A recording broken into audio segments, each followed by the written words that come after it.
I'm Ingrid, 26 years old, and for many years my parents told every employer in town that I was a thief. For 2 years I couldn't get hired anywhere in my town, not because I lacked qualifications. I graduated with a 3.9 GPA in accounting. I had glowing recommendations from professors, but none of that mattered, because my parents told every employer in town that I was a thief. My father said, "Maybe now you'll learn to respect us." He thought he'd broken me. He thought 2 years of rejection, 2 years of watching me scrub hotel toilets while he laughed, would bring me crawling back. He didn't know about the envelope.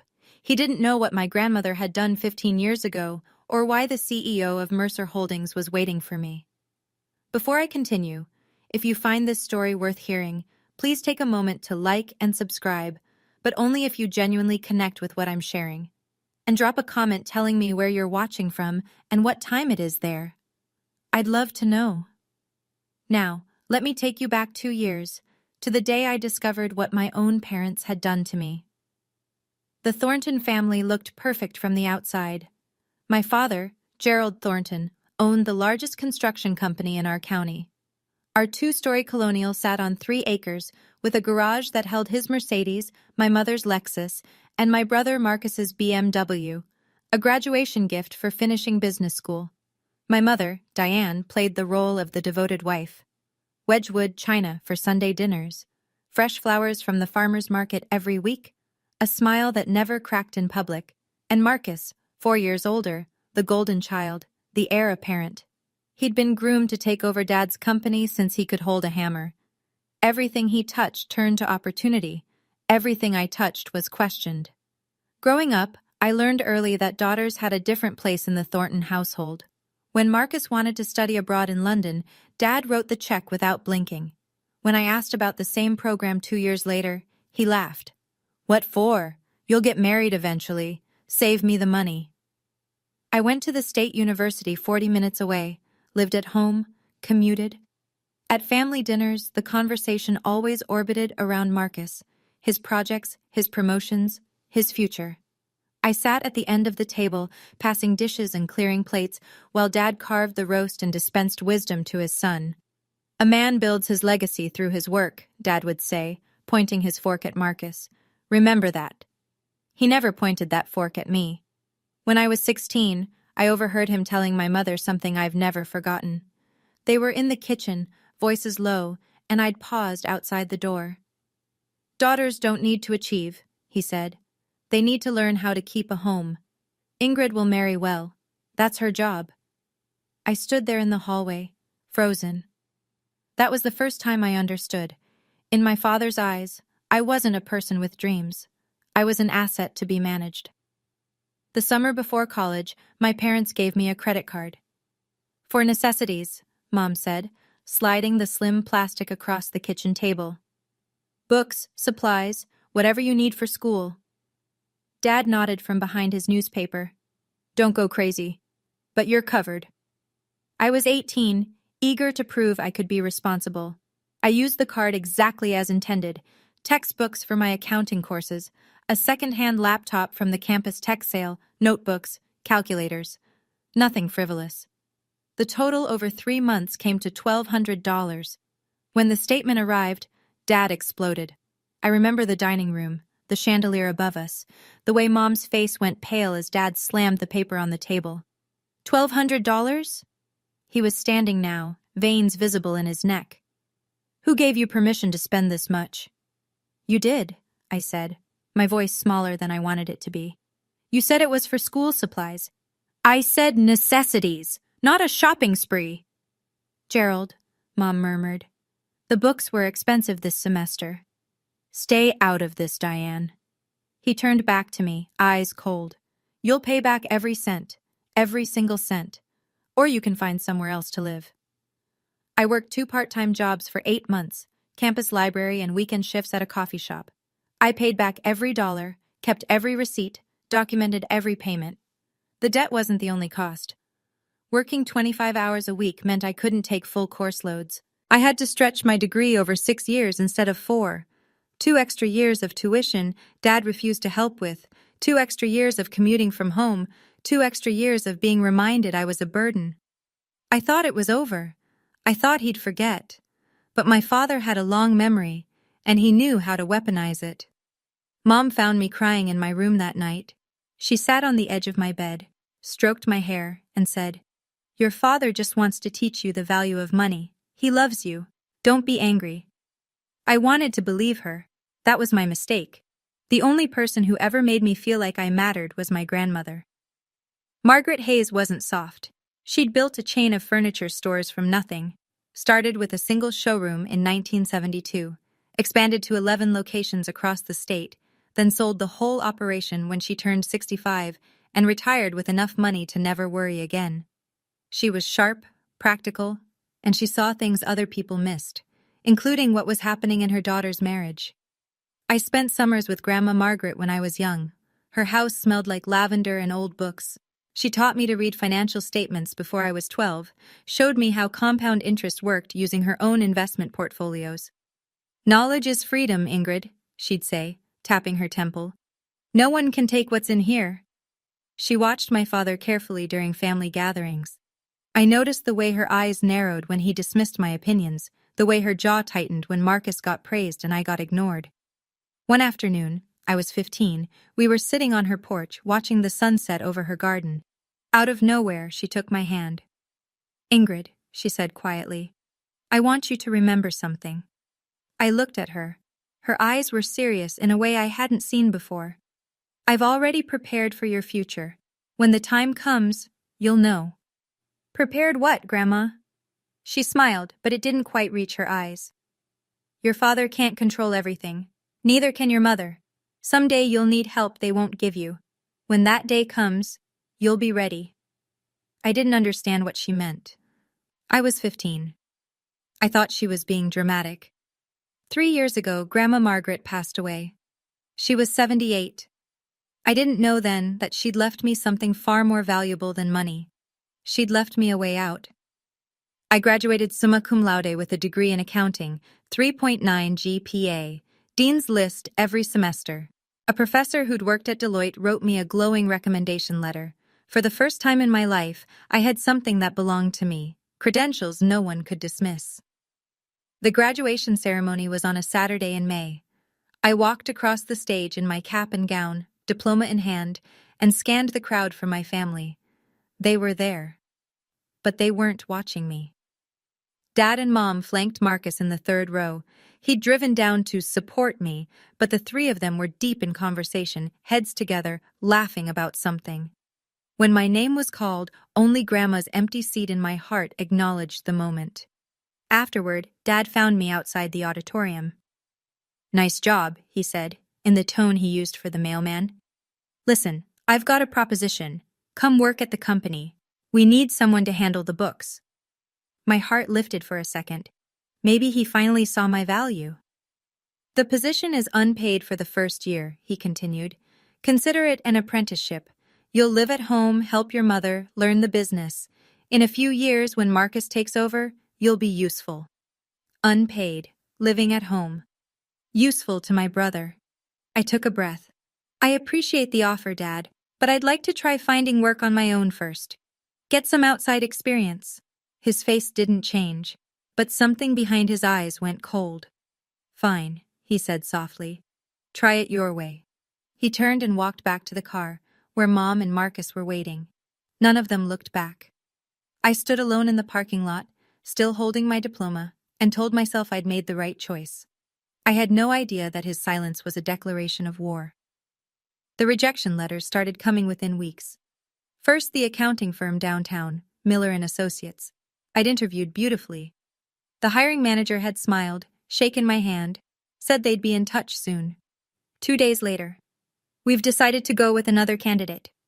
I applied to the regional bank next. Same thing. Great interview, warm reception, then silence followed by a form email, then the insurance company, the property management firm, the medical billing office, the credit union, 15 applications, 15 interviews, 15 rejections.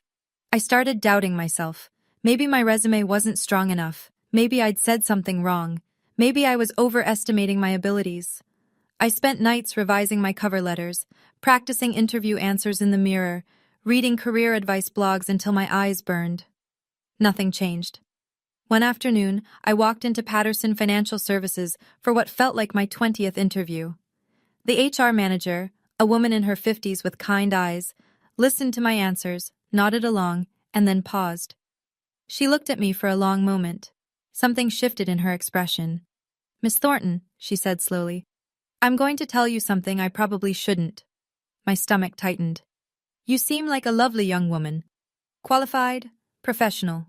She hesitated. "But I think you should talk to your father." "My father? Why?" She pressed her lips together, clearly uncomfortable. "I can't say more than that. Just ask him. Ask him why no one in this town will hire you." She stood, signaling the interview was over. I drove home with my hands shaking on the wheel. A cold certainty was forming in my chest, something I didn't want to believe. But I had to know. That night, I confronted my father, and what he told me changed everything. I found him in his study, sitting behind the mahogany desk he'd imported from England. A glass of scotch sweated on a leather coaster beside him. "Dad, I need to talk to you." He didn't look up from his papers. "Make it quick." "Why can't I get a job?" That made him look up. A small smile played at the corner of his mouth, and in that moment, I knew. "You called them," I whispered. "You called all of them." He leaned back in his chair, swirling his scotch. "I told them the truth." "What truth?" "That you're a thief." He said it casually, like he was discussing the weather. "That you stole $1,200 from your own family. That you can't be trusted with money." The floor seemed to tilt beneath me. I paid that back. Every cent. You know I paid that back." "Did you?" He shrugged. "That's not how I remember it." "Dad," my voice cracked. "Those were textbooks. You said I could—" "What I remember," he interrupted, "is my daughter stealing from me. And I think potential employers deserve to know what kind of person they'd be hiring." My mother appeared in the doorway, twisting her hands. Something flickered across her face. Guilt, maybe, or the ghost of the woman she used to be before 30 years with Gerald wore her down. "Gerald, maybe we should—" "Diane, this is between me and Ingrid." She flinched. For a split second her eyes met mine and I saw it. She knew this was wrong. She knew. But she looked away, retreating into silence like she always did. That hurt almost more than Dad's cruelty. He was a monster. She was a witness who chose not to see. I stared at him, tears burning behind my eyes. "Why? Why would you do this to me?" He stood slowly, walked around the desk and stopped in front of me, close enough that I could smell the scotch on his breath. "Because you needed to learn respect," he said quietly. "You turned down my offer. You thought you could make it without this family." "Without me," he smiled. "Maybe now you understand. You can't." "Come home," Mom said softly from the doorway. "Work for your father. This can all go away." I looked between them, my mother's pleading face, my father's cold satisfaction, and I understood. This wasn't about respect. This was about control. In a small town, gossip travels faster than truth. Within weeks, I felt the shift everywhere I went. At the grocery store, neighbors who'd known me since childhood suddenly couldn't meet my eyes. At church, conversations stopped when I walked past. The woman at the dry cleaner, who'd always asked about my studies, started treating me like a stranger. The whispers were everywhere. "Did you hear about Gerald's daughter?" Such a shame.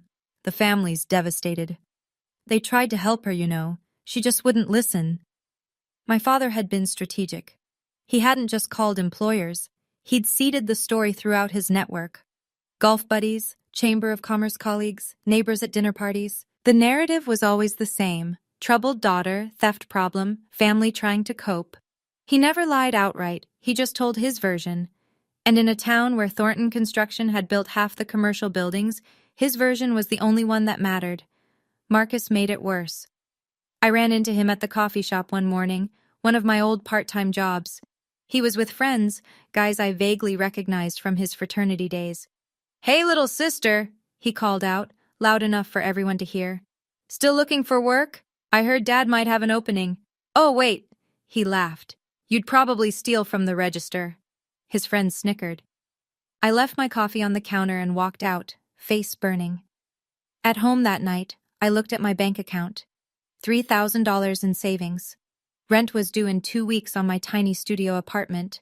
I had maybe 2 months before I'd be completely broke. 2 months before I'd have no choice but to crawl back to my father's house and accept whatever crumbs he offered.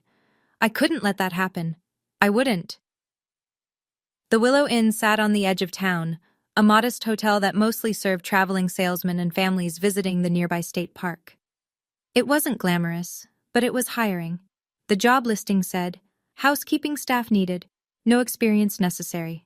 No experience necessary, no references required. I applied online at 2 a.m. when the shame felt less sharp. 2 days later, I was standing in the employee break room, filling out paperwork. The manager was a woman named Linda Crawford, mid-40s, no nonsense, with the kind of tired eyes that suggested she'd seen plenty of hard luck stories walk through her door. She looked at my application, then at me. Accounting degree, she said flatly.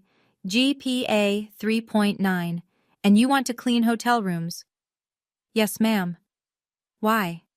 I could have lied, made up something about wanting experience in hospitality. But I was so tired of lies. Because no one else will hire me, I said, and I need to eat. She studied me for a long moment. I wondered if she'd heard the rumors, if she'd call my father for a reference and this door would slam shut too. Instead, she nodded once. I don't care what people say about you, Miss Thornton. I care whether you show up on time and do your job. She slid a uniform across the desk, pale blue polyester, the kind that wrinkles if you look at it wrong. Shift starts at 6 a.m. Don't be late. I took the uniform with hands that weren't quite steady. Thank you, I managed. You won't regret this. She almost smiled. We'll see. Minimum wage, night shifts, scrubbing toilets and changing sheets, while people who used to respect me pretended not to see me in the hallways. But it was work. It was survival, and my father couldn't touch it. 6 months into my housekeeping job, my family decided to have dinner at the Willow Inn. I don't believe in coincidences anymore. It was a Friday evening.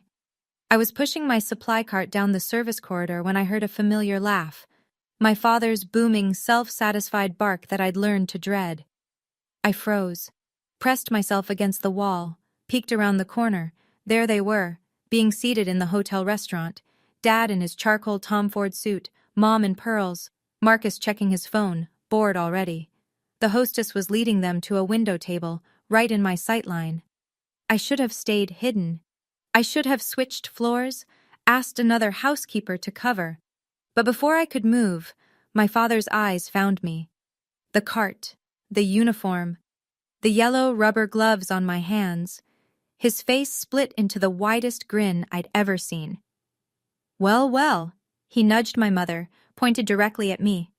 Diane, look, our daughter found her calling.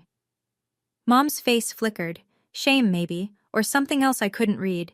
Marcus just laughed. Hey, Ingrid, my brother called across the restaurant, loud enough for every guest to hear. Missed a spot in room 204. Several diners turned to look. Some recognized me. I saw the whispers start. I stood there in my wrinkled polyester uniform, holding a toilet brush, while my family watched from their white tablecloth table with their crystal water glasses and their Rolex watches. My father raised his wineglass toward me in a mock toast. Maybe now, he said, just loud enough to carry, you'll finally learn to respect us. I didn't cry. I didn't run. I just turned around and pushed my cart back down the corridor. But something hardened inside me that night. I remembered what Grandma had said. When the time comes, you'll know. When, I wondered. When? 3 weeks after the restaurant incident, I was cleaning out a box of old things from my closet, trying to sell whatever I could to make rent, when I found my old phone. The screen was cracked, battery dead. I'd upgraded a year ago and forgotten about it. For some reason, I plugged it in. The phone buzzed to life, and notifications flooded the screen. Old texts from college friends I'd lost touch with, spam emails, and one voicemail. From 3 years ago, right after Grandma died. I pressed play, heart suddenly pounding. Miss Thornton, this is Walter Henderson from Henderson and Associates Law Firm. The voice was professional, measured. I'm calling regarding the estate of Margaret Hayes. There are some documents pertaining to her will that require your attention. Please contact our office at your earliest convenience. The message ended. 2 years. I'd missed this call 2 years ago. I remembered that time. The fog of grief after Grandma's funeral.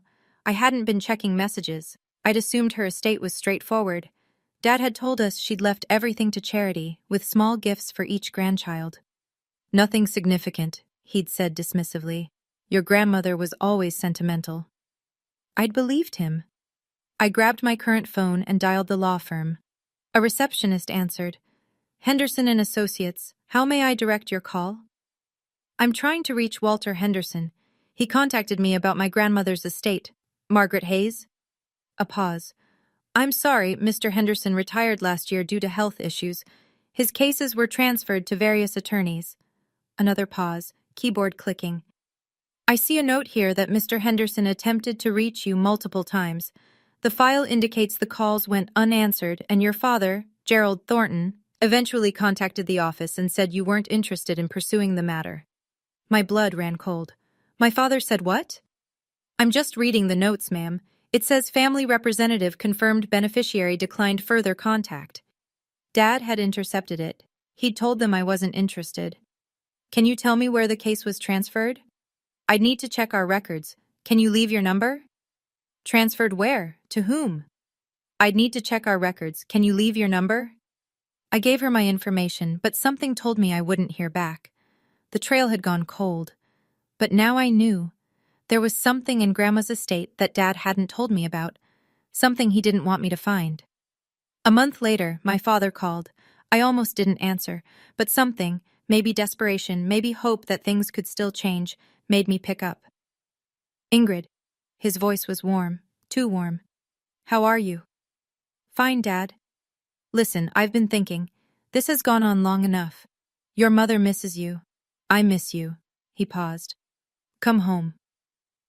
I stared at the water stain on my ceiling, the one I couldn't afford to fix. Come home and do what? Work at the company. We need help with bookkeeping. I'll pay you. Not much at first, but something. You'll live with us, save money, get back on your feet. It sounded almost reasonable. Almost. And the job hunting? The things you told everyone about me? Water under the bridge. Come home and I'll make some calls, clear things up. And if I don't? His tone shifted. The warmth drained out like someone had pulled a plug. Then you can keep scrubbing toilets until you wise up. Your choice. I closed my eyes. I need to think about it. Don't think too long. This offer won't last forever. He hung up. That night, my mother called separately, her voice soft, pleading. Please, Ingrid, just come home. Stop being stubborn. Your father only wants what's best for you. Does he, Mom? Or does he just want to control me? That's unfair. He's your father. He loves you in his own way.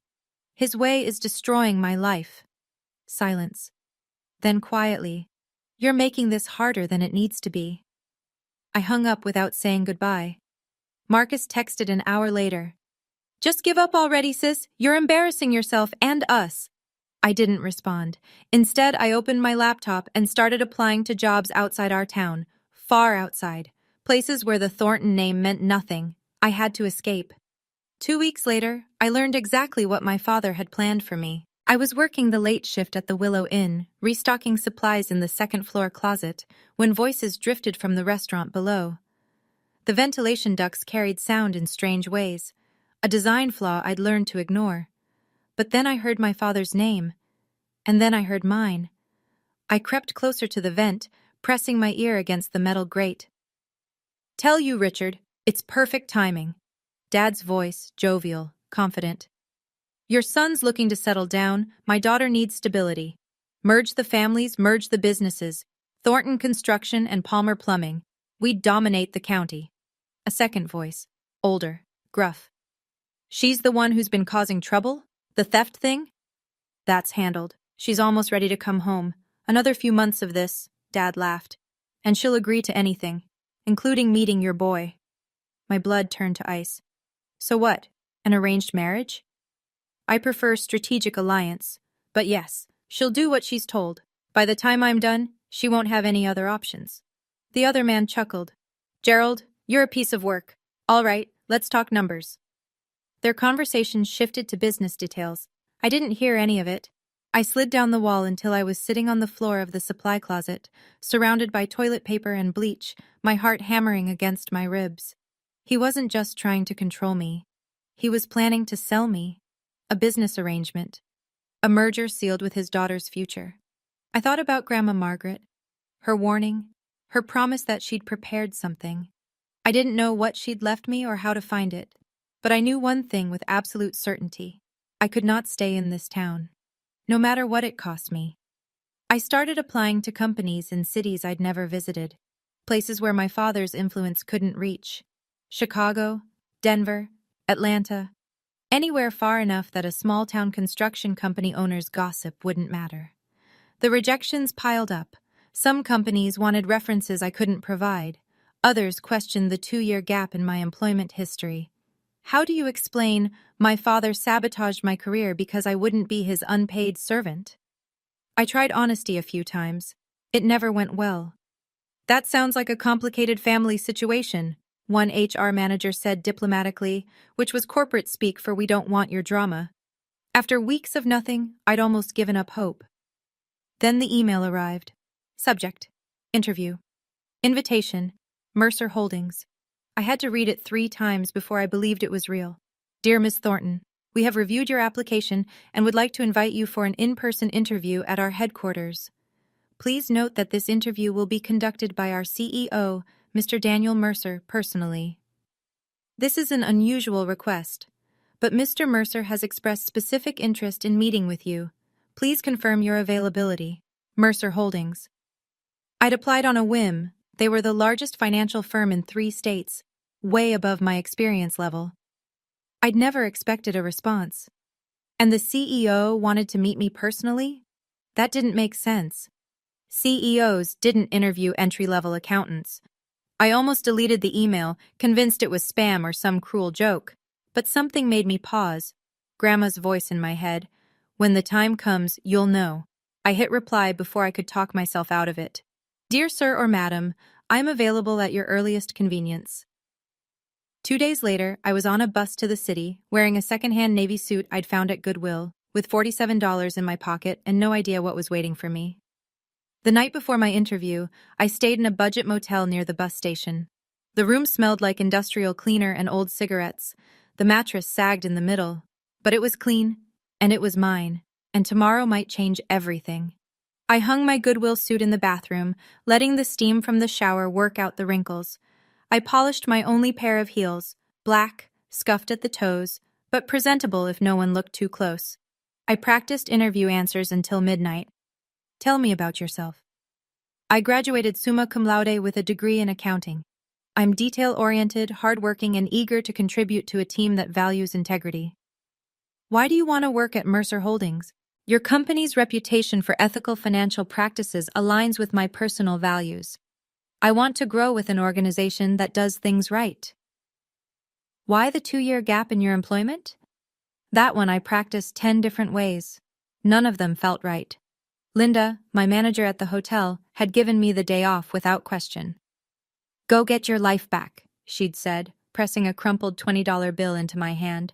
You don't belong here, Ingrid. You never did. I'd cried in the break room. She'd pretended not to notice. As I lay in that motel bed, staring at the water-stained ceiling, I thought about Grandma, about her promise, about the lawyer's call I'd missed.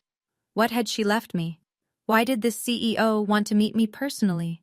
I fell asleep with questions circling my mind like restless birds. In the morning, I put on my second-hand suit, took a deep breath, and walked toward whatever was waiting. I didn't know it yet, but Grandma was about to keep her promise. Before I tell you what happened at Mercer Holdings, I want to ask you something. Have you ever been betrayed by the people who were supposed to protect you? If this story is bringing up memories for you, I'd love to hear about it in the comments. And if you want to know what was in that envelope, the one my grandmother left 15 years ago, keep watching. Don't forget to subscribe so you don't miss what comes next. The morning of my interview, my phone rang. I was walking toward the Mercer Holdings building, a gleaming tower of glass and steel that made me feel very small in my Goodwill suit. when I saw the caller ID. Dad. My thumb hovered over the ignore button, but something made me answer. Ingrid. His voice was flat, cold. I hear you have an interview today. My stomach dropped. How do you know that? Marcus follows your little social media accounts. Very careless of you, tagging your location at the bus station, buying a ticket to the city. He did some digging, figured out which companies you'd applied to. I'd made one post, one cautiously optimistic Instagram story about new beginnings. I hadn't mentioned Mercer Holdings by name, but I'd tagged the bus station. Marcus must have checked which financial firms were in that city, cross-referenced with job postings. Stupid. So stupid. It doesn't matter, Dad. This is none of your... I know people in finance, Ingrid. The industry is smaller than you think. He let that hang in the air. One phone call. That's all it takes. You wouldn't? Try me. Or better yet, come home now and stop this foolishness. Last chance. I was standing on the sidewalk, 50 feet from the building that might save my life, and my father was trying to burn it down from 300 miles away. My phone buzzed. A text from Marcus. You're done, sis. Dad already called them. Enjoy the bus ride home. My hands were shaking so badly I almost dropped the phone. I looked up at the Mercer Holdings tower. 26 floors of glass reflecting the morning sun. Maybe he'd already poisoned this well, too. Maybe I was walking into another rejection. Another door slammed in my face. But I'd come too far to turn back. I silenced my phone, straightened my second-hand suit, and walked through the front door. Whatever was waiting for me, I'd face it standing up. The lobby of Mercer Holdings was everything my life wasn't. Marble floors polished to a mirror shine, a 3-story atrium with modern art installations suspended from cables, men and women in designer suits crossing purposefully toward elevators, their heels clicking in sharp rhythms. I approached the reception desk, acutely aware of my scuffed shoes and second-hand blazer. Ingrid Thornton, I have an interview. The receptionist, blonde, immaculate, wearing a silk blouse that probably cost more than my monthly rent, typed something into her computer. Then she looked up with an expression I couldn't read. Yes, Miss Thornton, you're expected. A pause.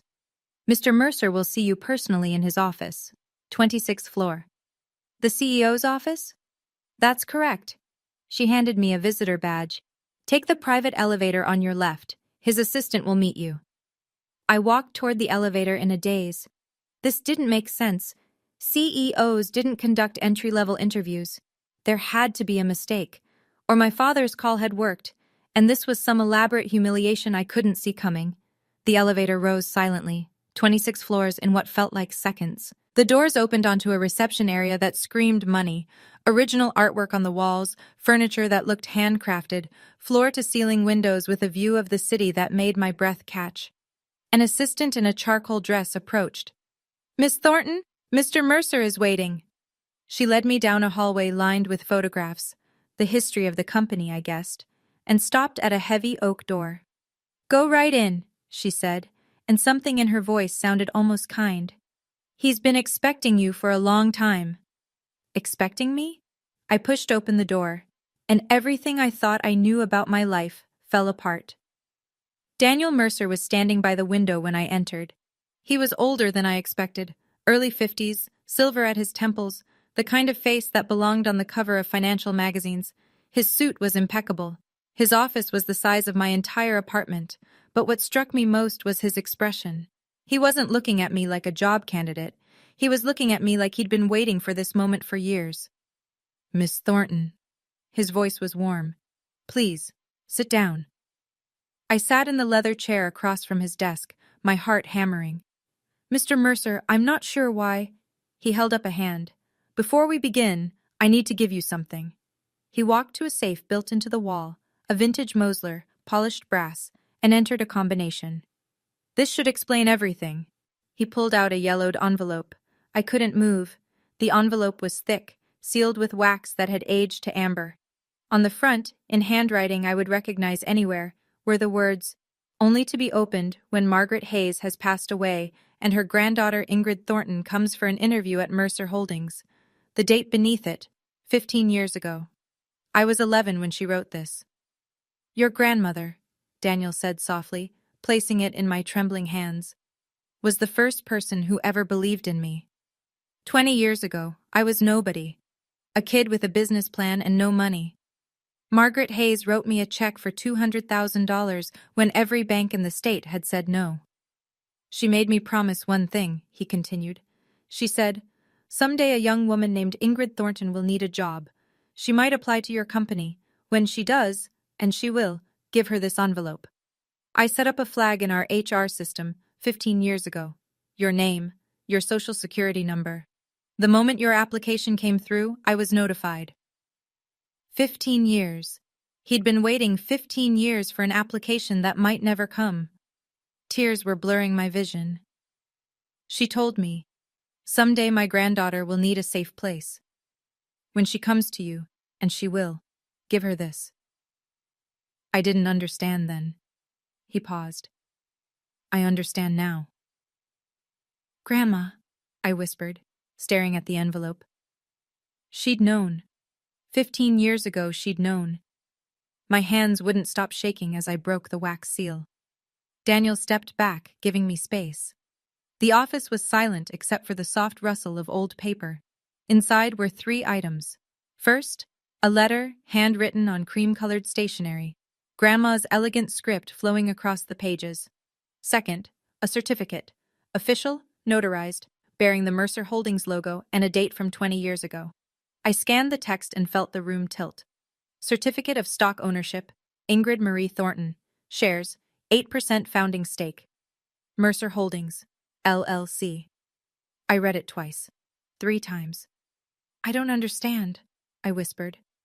Daniel pulled up a chair beside me. "When your grandmother invested in my company, she didn't want the shares in her name. She put them in trust for you, her then 6-year-old granddaughter. Legally, irrevocably yours." "But why didn't anyone tell me?" "The trust was structured to remain silent until either Margaret passed away or you came to this company seeking employment, whichever came first. She designed it that way." He paused. "She wanted to make sure no one could take it from you, not even your father." The third item, a small leather journal, its pages yellowed and soft with age. I opened it. Inside were notes, dates and observations spanning decades. October 1998.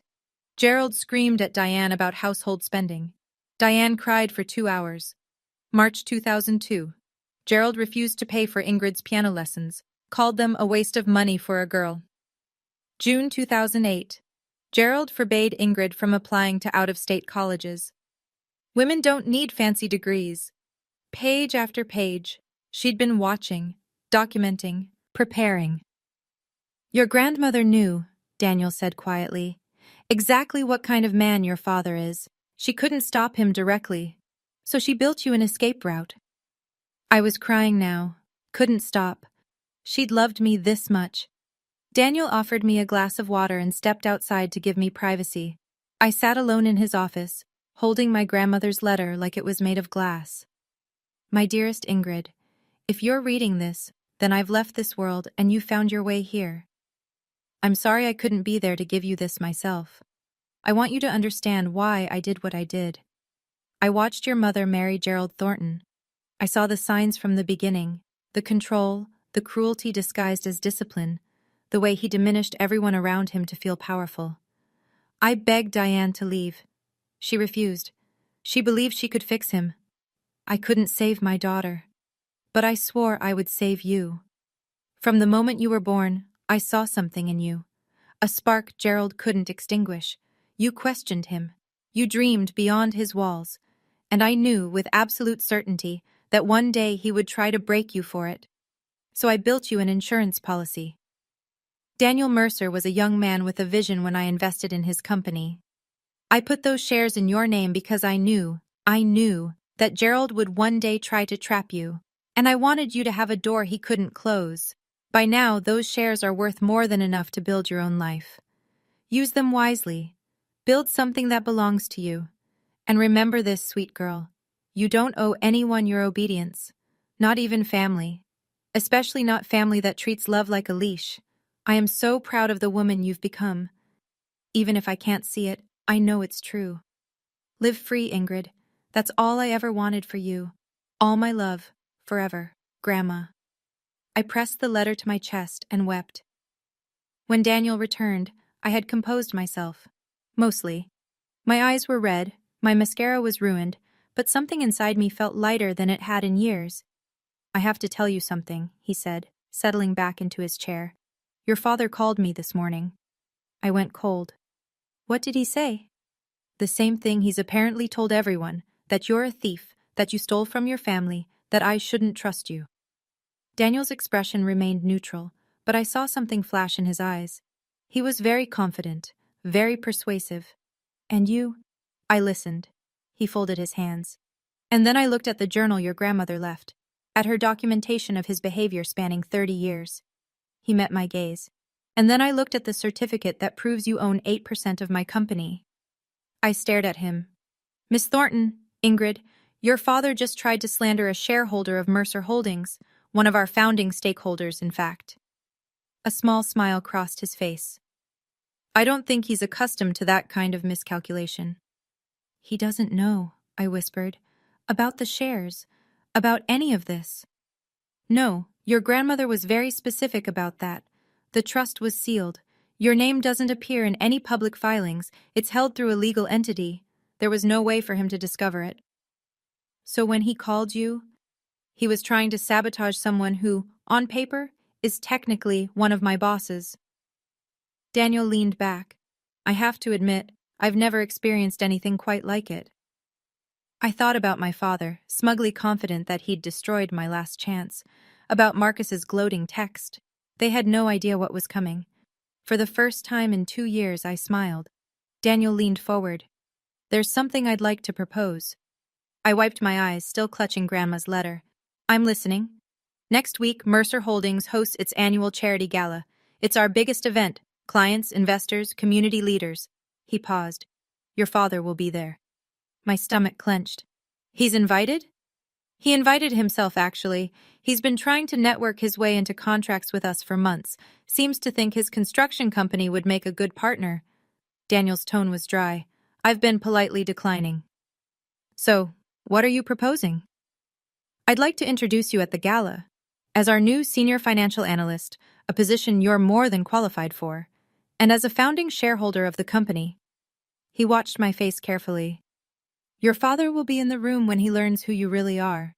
I was quiet for a long moment. Part of me wanted to say yes immediately, to picture Gerald's face when he realized his daughter, the one he'd tried to destroy, owned a piece of the company he'd been courting. But another part of me hesitated. I don't want revenge, I said slowly. I don't want to humiliate him just to see him suffer. That's not... I searched for the words. That's not who I want to be. Daniel nodded, unsurprised. Your grandmother said you'd say that. He smiled gently. This isn't about revenge, Ingrid. It's about truth. You've spent 2 years being called a thief, a failure, a disgrace. Your father controls that narrative because no one's challenged it. He stood, walked to the window. The gala isn't about hurting him. It's about standing in the light. Let people see who you really are, and let your father's lies collapse under their own weight. I thought about it, and then I said yes. Can you imagine what's going to happen at that gala? My father spent 2 years destroying my reputation, and he has no idea that my grandmother planned for this moment 15 years ago. If you're watching this and thinking of someone who needs to hear this story, someone stuck in a controlling family, someone who's been made to feel worthless, share this video with them, and comment Team Ingrid if you're still with me. I want to know who's here. The Grand Meridian Hotel looked like something from a movie. Crystal chandeliers dripped from 30-foot ceilings. A live jazz quartet played in the corner. Waiters in white gloves circulated with champagne and canapés. The guest list read like a who's who of regional business: executives, politicians, philanthropists, old money, and new. I watched from a private room upstairs, waiting for my cue. The PR team at Mercer Holdings had dressed me. Nothing ostentatious. A simple navy sheath dress by Oscar de la Renta, elegant but understated. Pearl earrings. My hair in a sleek chignon. I looked professional, competent. I didn't look like someone who'd been scrubbing hotel toilets 3 days ago.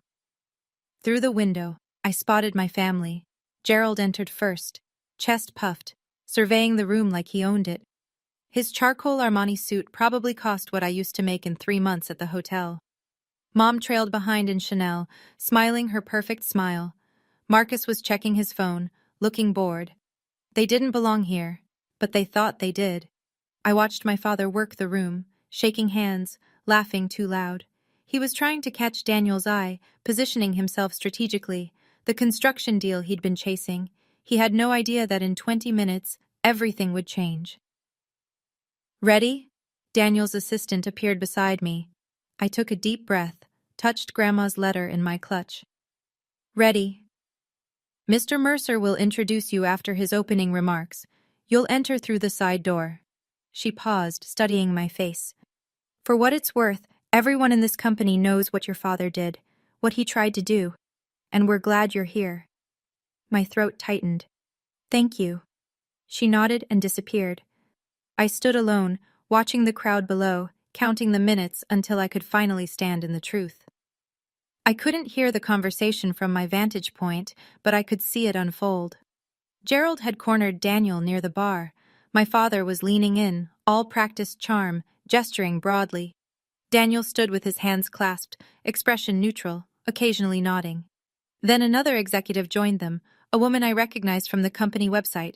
Rachel something, Chief Operations Officer.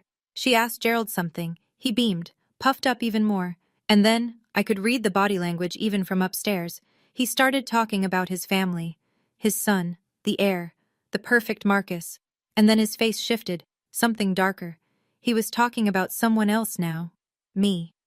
I saw Rachel's expression change, polite interest turning to confusion. She glanced at Daniel. Daniel said something back. Gerald laughed, the hollow, confident laugh of a man who thought he was winning. He was telling them about his troubled daughter, the thief, the disappointment. Rachel looked uncomfortable. She excused herself, moving away quickly. But Gerald kept talking to Daniel, kept spinning his story, kept building the narrative he'd crafted so carefully over 2 years. My mother stood nearby, nodding along, the perfect supportive wife. Marcus was at the bar, flirting with someone's daughter, oblivious. This was my family. This was what they did. I felt the old shame rise in my chest, the familiar burn of being reduced, dismissed, defined by someone else's lies. But it was different now. Because now I had something they didn't know about. Now I had the truth. Miss Thornton? The assistant was back. Mr. Mercer is beginning his remarks. You'll be introduced in 5 minutes. I smoothed my dress, touched Grandma's letter one more time. 5 minutes until Gerald Thornton learned who his daughter really was. Daniel took the microphone as the crowd gathered. Good evening, everyone. Thank you for joining Mercer Holdings' annual charity gala. I couldn't hear most of his speech through the door, just fragments about community, philanthropy, gratitude for partnerships built over 20 years. Then his voice shifted. Before we continue, I'd like to introduce someone special. Someone who represents the values this company was built on: integrity, perseverance, and the courage to stand alone when necessary. The assistant touched my arm. That's your cue. I stepped through the side door and into the ballroom. 200 faces turned toward me. I walked steadily, head high, toward the small stage where Daniel waited. My heels clicked against the marble floor. The navy dress caught the light from the chandeliers. I didn't look at my father. Not yet. But I felt the moment he saw me. A sharp intake of breath somewhere to my left. A muttered curse. The crash of a champagne flute shattering. That was Marcus. I kept walking. Ladies and gentlemen, Daniel continued, his voice warm and clear, please welcome Mercer Holdings' newest senior financial analyst and someone very dear to this company's history, Miss Ingrid Thornton. Polite applause rippled through the crowd. I reached the stage. Daniel shook my hand, leaning close to murmur, "You're doing great." I turned to face the audience. And finally, I let myself look at my father. Gerald stood frozen near the bar, face white, mouth open. My mother had grabbed his arm, her knuckles bloodless. Marcus was staring at the broken glass at his feet like he didn't understand how it got there. I smiled. Not vindictive, not cruel, just calm. Thank you, I said into the microphone. It's an honor to be here. And then my father started moving toward me, face twisted with rage. Ingrid! My father's voice cut through the murmur of the crowd. He pushed past a waiter, nearly knocking a tray of champagne to the floor. What the hell do you think you're doing here? The room went quiet. 200 people watched Gerald Thornton storm toward the stage, his face mottled with fury. Security, he barked, looking around wildly. Someone get security. This woman shouldn't be here. Daniel stepped forward, his voice calm but carrying. Mr. Thornton, I'd suggest you lower your voice. You don't understand, Gerald sputtered, pointing at me. She's a thief.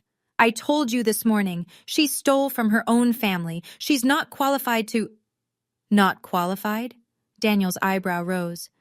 Mr. Thornton, I'm well aware of Miss Thornton's qualifications. You can't possibly... I'm also aware that you've spent the past 2 years contacting every employer in your county to destroy your daughter's career. I'm aware that the theft you reference was $1,200 in textbooks that she paid back in full. Daniel's voice hardened slightly. And I'm aware that you've been trying to force your daughter into an arranged marriage to secure a business partnership. Gasps rippled through the crowd. Gerald's face went from red to white. How do you... Your daughter, Daniel continued, is not just an employee of Mercer Holdings. He paused, letting the silence build. Ingrid Thornton owns 8% of this company. She's been a founding shareholder since she was 6 years old. He turned to me. Her grandmother, Margaret Hayes, invested in this company before anyone else believed in it, and she put those shares in Ingrid's name to protect her from people exactly like you. The room erupted in whispers. I looked at my father. His mouth opened, closed, opened again. No sound came out. My father found his voice. This is a scam, he shouted, looking around the room for allies. This is fraud. My mother-in-law was senile. These documents can't be... The documents have been verified by 3 independent attorneys, Daniel said calmly. Notarized, sealed, and filed with the state. There's no ambiguity, Mr. Thornton. I'll sue. Gerald was sweating now, his carefully constructed image crumbling. I'll sue this entire company for... For what? Daniel's voice was soft, but it carried. For honoring a legal investment made 20 years ago? My mother had pushed through the crowd to reach my father. Gerald! She hissed, tugging at his sleeve. Everyone is watching. Please! He shook her off violently. You! He pointed at me, finger trembling. You ungrateful little, after everything I did for you. I raised you. I fed you. And this is how you repay me? I said nothing. I destroyed your career because you needed to learn respect. His voice cracked. You needed to understand that family comes first, that daughters don't defy their fathers.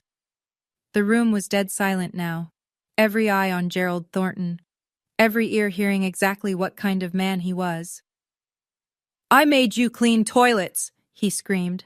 I made sure no one would hire you, and you know what? I'd do it again, because that's what happens when you disobey. That's what you deserve.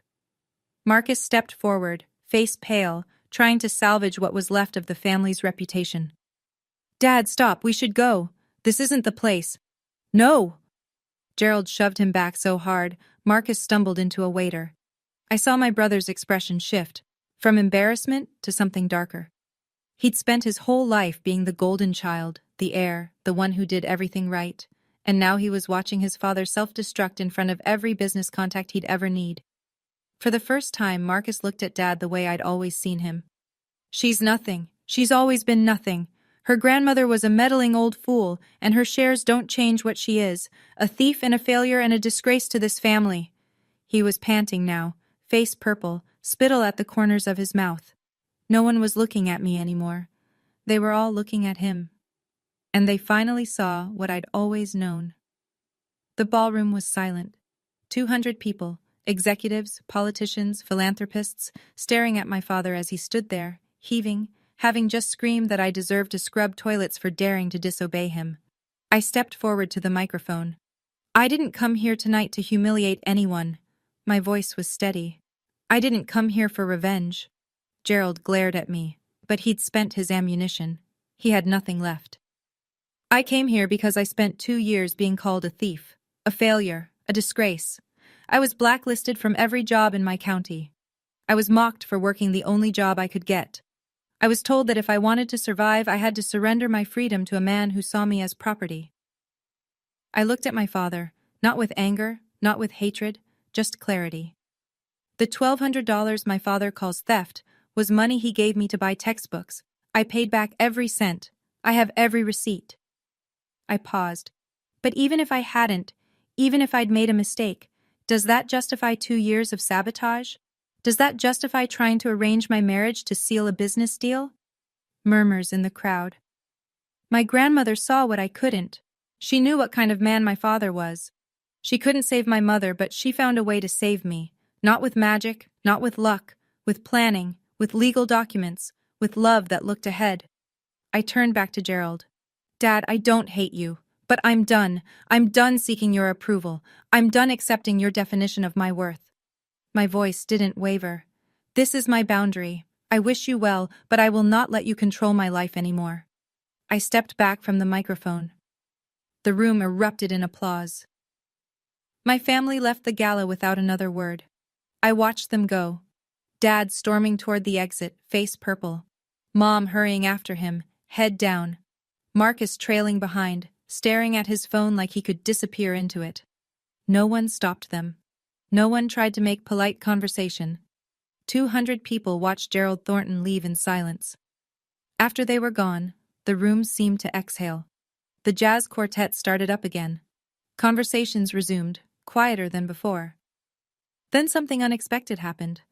A woman approached me, 50s, elegant, wearing a string of pearls that probably cost more than my old apartment. I recognized her from my job searches. HR director at Patterson Financial. The one who'd told me to talk to my father. Miss Thornton. Her voice was soft with shame. I owe you an apology. A significant one. It's all right. It's not. She pressed a business card into my hand. When you're ready, if you're ever ready, I'd like to discuss opportunities. Real ones, without your father's interference. She moved away before I could respond. Then another person approached. Then another. Business cards, handshakes, quiet apologies. I'm so sorry, I believed. If I'd known the truth, your grandmother would be so proud. Daniel appeared at my side, a glass of sparkling water in his hand. How are you holding up? I don't know, I admitted. I think I'm still processing. He smiled gently. The shares, by the way, at current valuation, they're worth approximately $2.4 million. You'll want to meet with our legal team, but it's yours. Free and clear. 2.4 million. I couldn't even comprehend that number. Also, Daniel added, your new office will be ready Monday, if you're still interested in the analyst position. I laughed, a slightly hysterical sound. Yes, I said, I'm interested. 1 month later, my life looked completely different. I had a corner office on the 14th floor of Mercer Holdings. Not the biggest office, I was still junior in experience, but it had a window with a view of the city skyline, and my nameplate was on the door. I had an apartment, small, but mine. A 1-bedroom in a building with a doorman and a gym I never used. Fresh flowers on the kitchen table because I could afford them now. I had colleagues who respected my work, a boss who valued my contributions, a career that belonged to me. The news about Gerald had spread through the business community like wildfire. 3 major contracts had been canceled within weeks of the gala. Partners who didn't want to associate with a man who'd publicly admitted to sabotaging his own daughter. His company was still standing, but smaller, diminished. Mom called once. Can you forgive us? She asked, voice small. Can we be a family again? I forgive you, Mom. And I meant it. The anger had faded into something quieter. But I'm not coming back. I can't live under those conditions again. She cried. I listened. When she hung up, I felt sad, but not guilty. Marcus texted an apology. Generic, probably drafted by a PR consultant. I responded with, thank you, and nothing else. Maybe someday we'd rebuild something. Maybe not. Gerald never reached out. I didn't expect him to. On a quiet Sunday afternoon, I drove to the cemetery, where Grandma Margaret was buried, brought her favorite flowers, yellow roses, and sat by her headstone. "You saved me," I said softly. "You saw it coming, and you saved me." The wind rustled through the trees. "I'll make you proud, Grandma. I promise." I sat there until the sun went down, feeling for the first time in years completely free. Sometimes I take out Grandma's letter and read it again. "Live free, Ingrid. That's all I ever wanted for you." She couldn't have known exactly how things would unfold. She couldn't have predicted the specific cruelties my father would deploy, or the exact moment I'd reach my breaking point. But she knew the shape of it. She knew the kind of man Gerald was, the kind of trap he'd try to build. And she spent years, quietly, secretly, constructing a door he couldn't lock. That's love. Not words, not promises, action. If I've learned anything from these past 2 years, it's this. The people who truly love you protect you, not by controlling you, but by giving you options, by building foundations you can stand on, by trusting you to find your own way. And second, boundaries aren't betrayal. I spent so long feeling guilty for wanting independence, for not being the obedient daughter my father demanded. I thought something was wrong with me. There wasn't. There never was. Setting boundaries with toxic family isn't cruelty. It's survival. It's self-respect. It's the first step toward a life that belongs to you. Third, sometimes the help you need comes from unexpected places. A grandmother's foresight, a stranger's kindness, an opportunity you almost didn't take. Keep going. Even when it's dark, even when every door seems closed, somewhere, something is being prepared for you. I keep Grandma's letter in my wallet. The paper is soft now from handling, the creases worn thin. Don't let anyone control you with money. Build something that belongs to you. I'm building it, Grandma. Every day, I'm building it. And I'm finally free. That's my story. No magic. No fairy godmother appearing at the last second. Just a grandmother who loved me enough to plan ahead, and a granddaughter who kept going even when it seemed hopeless.